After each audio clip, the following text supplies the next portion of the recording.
With temperatures on the rise, so is the demand for sweet Georgia watermelons. And even though Mother Nature might have thrown a few curveballs late in the growing season, this year's crop appears to be another strong one.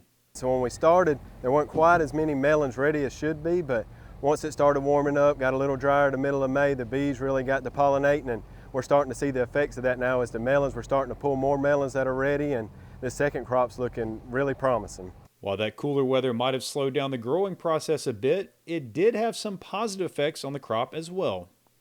The growing season has actually been pretty nice. We actually had a spring this year.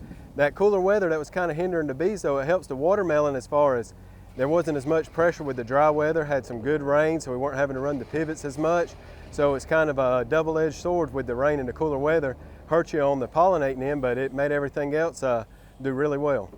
And that's evident in the quality, as these fields are covered with ripe watermelons with plenty of size.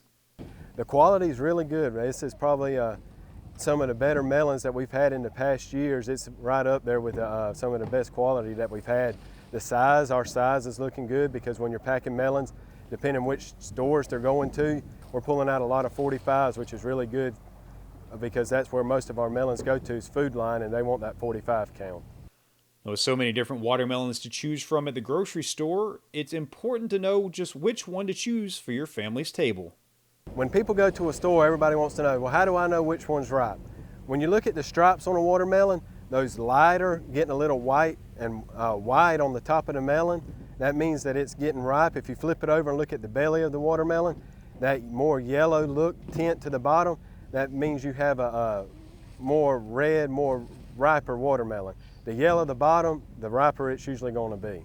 While the ongoing pandemic has negatively affected the demand for a number of different agricultural products, the same can't be said for watermelons. Now there's starting to be more melons ready, which is good because with the 4th of July coming up, everybody would like a melon for the 4th. So it's the demand, it's been better than it has in the past couple years. So we'll see how it finishes out these next couple of weeks before the 4th. And with watermelons being a staple of any 4th of July celebration, Pittman takes great pride in producing the highest quality product. I know a lot of families, when they get ready to celebrate for the 4th, you have to have a watermelon. And I want enjoy knowing that they're getting a quality and a safe product that they can enjoy as a family, celebrate our country, and just kind of really enjoy summer while they're out of school and everything. And so it's one of my favorite crops to grow, and I really take pride in knowing that we're putting a quality product out there.